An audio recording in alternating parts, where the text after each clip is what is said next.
Hello, everybody. Rod Baker. God and Rod. God in Rod. And I've been on TikTok. I've been reading 1 minute at a time out of this book called Boundaries for Codependents. And so the last section in this book is the small chapter of it's called Repairing a Spiritual Boundary.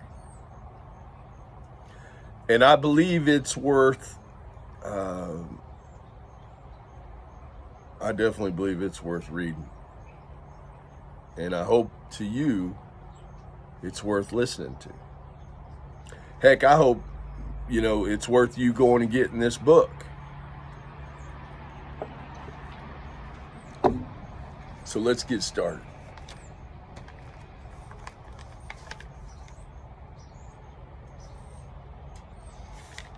Here we go. Repairing a spiritual boundary.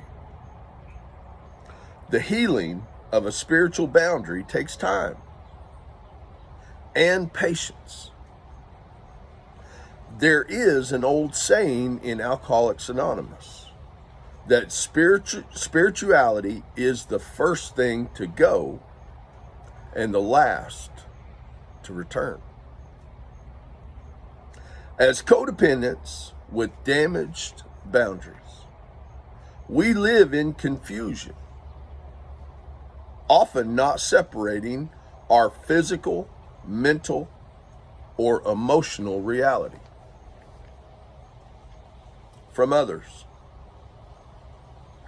As we emerge from the confusion and pain caused by damaged boundaries, we begin to reach a clarity that invites us to consider our spiritual lives. We must first realize our separateness in order to feel a sense of oneness or spiritual union. Eventually, our ideas about God must be our own. As we repair damaged boundaries, we begin to take the risk of establishing close, healthy relationships. When we are able to form deep connections with others, we begin to see a part of ourselves that is spiritual, as our beauty is reflected back to us. We begin to consider that we are indeed magnificent, that we are unique expressions of God. By repairing damaged boundaries, we discover who we are. The process of knowing our reality from the reality of others requires us to look inward, where we may find our true spiritual identity. Codependency implies that we are alienated from our feelings, beliefs, and behaviors. As we reclaim our thoughts and emotions, we truly come home to ourselves.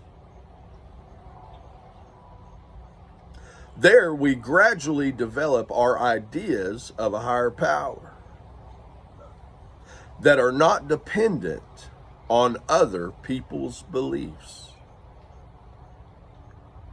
This is important if we are to leave behind destructive notions of a violent, punishing God. Treating ourselves with gentleness and firmness through this process is crucial.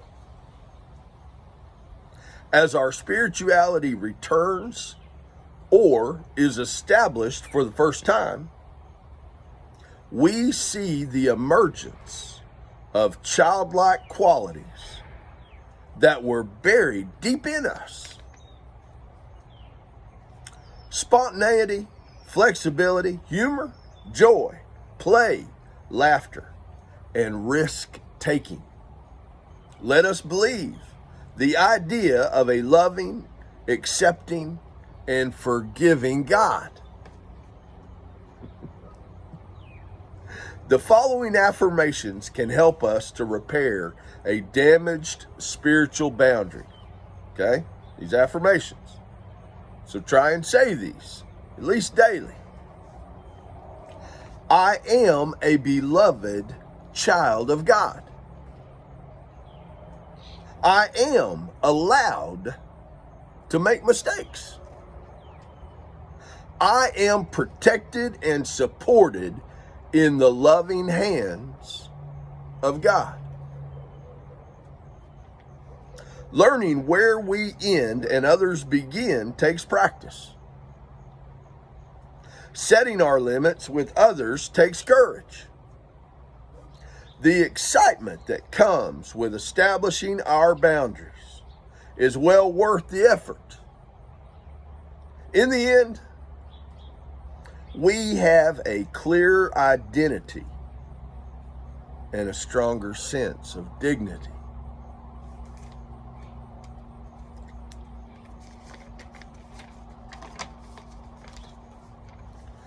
Do not expect others to automatically appreciate the effort it takes to establish clear boundaries. On the contrary, those close to us may become upset that we're forming a separate identity.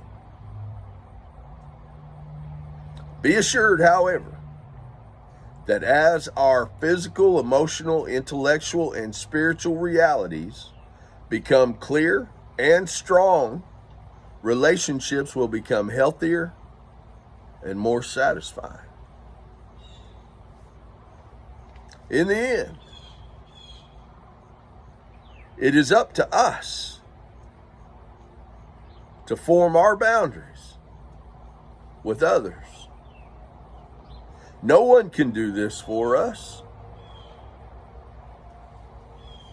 Repairing damaged boundaries may require the guidance of a mentor, sponsor, or a therapist. But the responsibility of our healing lies with us. Thank you for paying attention this long. If you're still here, if you're still watching this, thank you for paying attention this long. And if you'd like a copy of this, I don't care where you are in the world, and I don't care who you are, I'll get you a copy if you want a copy of this book. Very short. It's only 18 pages. And I'll send it anywhere. Heck, I may even show up. Well, not if you don't want me to, but I may show up and let's read it together. You never know.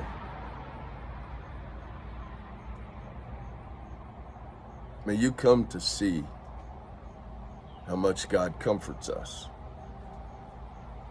as a parent does its children.